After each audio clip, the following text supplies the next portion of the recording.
എല്ലാവർക്കും നമസ്കാരം. പ്രിയമുള്ള എൻ്റെ അണികളെ, വളരെ ഗൗരവമുള്ള ഒരു വിഷയം നിങ്ങളെ അറിയിക്കാൻ വേണ്ടിയിട്ടാണ്. ഈ വരുന്ന 15-ാം തീയതി നമ്മൾ ഒരു സെക്രട്ടേറിയറ്റ് മാർച്ച് വെച്ചിട്ടുണ്ട്. അതെല്ലാവരെയും ഒന്നുകൂടെ ഓർമ്മിപ്പിക്കാൻ വേണ്ടിയാണ്. നമ്മളത് പാളയം രക്തസാക്ഷി മണ്ഡപത്തിൻ്റെ അവിടെ നിന്നും മാർച്ച് ആരംഭിച്ചു കഴിഞ്ഞാൽ നേരെ സെക്രട്ടേറിയറ്റ് പടിക്കലാണ് നമ്മൾ ഈ മാർച്ച് എത്തിച്ചേരുന്നത്. അവിടെ എത്തിച്ചേരുമ്പോൾ പോലീസ് ഉണ്ടാവും, അവർ നമ്മളെ തടയും, ലാത്തി ചാർജ് ഉണ്ടാവും, ജലപീരങ്കി ഉണ്ടാവും. പക്ഷേ അതിലൊന്നും നമ്മൾ പതറരുത്. വളരെ ശക്തമായി തന്നെ നമ്മളെ ഗേറ്റ് ഇടിച്ചകത്ത് കടക്കാനുള്ള ശ്രമം നടത്തണം. പോലീസുമായിട്ട് മൽപ്പിടുത്തം നടന്നാൽ പോലും നിങ്ങൾ അതിൽ യാതൊരു രീതിയിലും പിന്മാറരുത്. ശക്തമായിട്ട് നമുക്ക് ഈ സമരം മുന്നോട്ട് കൊണ്ടുപോകണം.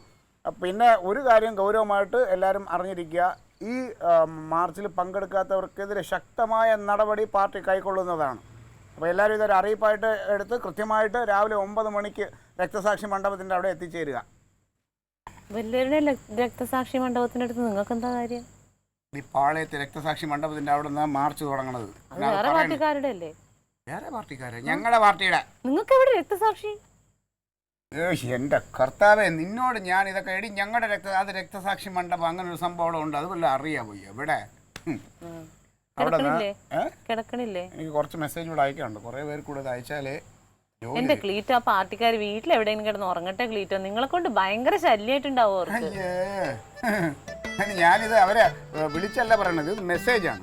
ഈ മെസ്സേജ് അവരെ ഫോണിൽ ചെല്ലുമ്പോൾ അവർ സൗകര്യം പോലെ അത് വെച്ച് കേൾക്കും. അവരെ കുടുംബത്തിരിക്കാൻ പകലും ഇരിക്കാൻ സമ്മതിക്കില്ല, രാത്രി പാർട്ടിക്ക് വേണ്ടി പ്രവർത്തിക്കണം. അങ്ങനെ തന്നെ പ്രവർത്തിക്കണം, രാത്രിയും പകലൊന്നുമില്ല. അങ്ങനെ ആയിരിക്കണം ഒരണി പാർട്ടിക്ക് വേണ്ടി. എന്താ തല്ല് കിട്ടുമ്പോ പിന്നോട്ട് പോകരുതെന്നോ? നിങ്ങൾ ആദ്യം ഇറങ്ങിയോടുമല്ലോ. വന്ന് കിടക്കതേ, എനിക്ക് ജനലുമാതിലൊക്കെ അടയ്ക്കണം. ജനലുമാതിലൊക്കെ ഞാൻ അടച്ചോളാം. അടയ്ക്കണ്ട, വാ. എടി, എനിക്ക് കുറച്ച് മെസ്സേജ് ഇവിടെ അയക്കാണ്ടെന്ന് പറഞ്ഞില്ലേ? കള്ളന്മാരൊക്കെ ഇറങ്ങിയിട്ടുള്ള കാര്യം. കള്ളന്മാരൊക്കെ വരട്ടെ. അത് ആരെങ്കിലും ഈ കള്ളന്മാരെ ഇങ്ങനെ ആള് വീട് ഉണർന്നിരിക്കുന്ന വീടാണെന്നൊക്കെ പറയുമ്പോൾ കള്ളന്മാരൊന്നും കേറില്ല. ഇതിനകത്തിരുന്നതാക്കിയാലും നീ കളിക്കരുത്, നീ ചുമ്മാ ഇരിക്കും. എനിക്കിത് ഇത് ഞാൻ ഇവിടെ ഇരുന്നിട്ട് ഇച്ചിരി അയക്കട്ടെ. ഇത്ര നേരം ഇരുന്നപ്പോൾ നീ അവിടെ ശല്യം എന്ന് പറഞ്ഞാൽ ഞാൻ ഇത് ഇങ്ങോട്ട് വന്നിരുന്നു. ഇവിടെ വന്നിട്ട് ഇനി ഇവിടെ വന്ന് എന്നെ ശല്യം ചെയ്യണം. നീ ഒന്ന് അകത്തേറി പോയെ. ഞാൻ അടച്ചോളാം. എടി, ഞാൻ അടയ്ക്കാന്ന്.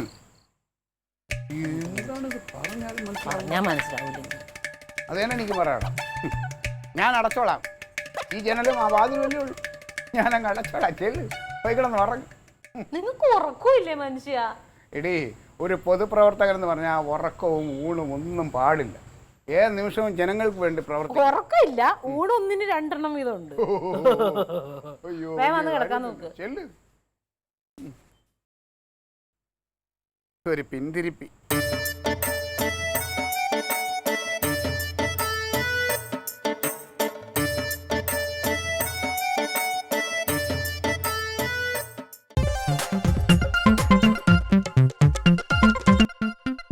Alien versus Alien.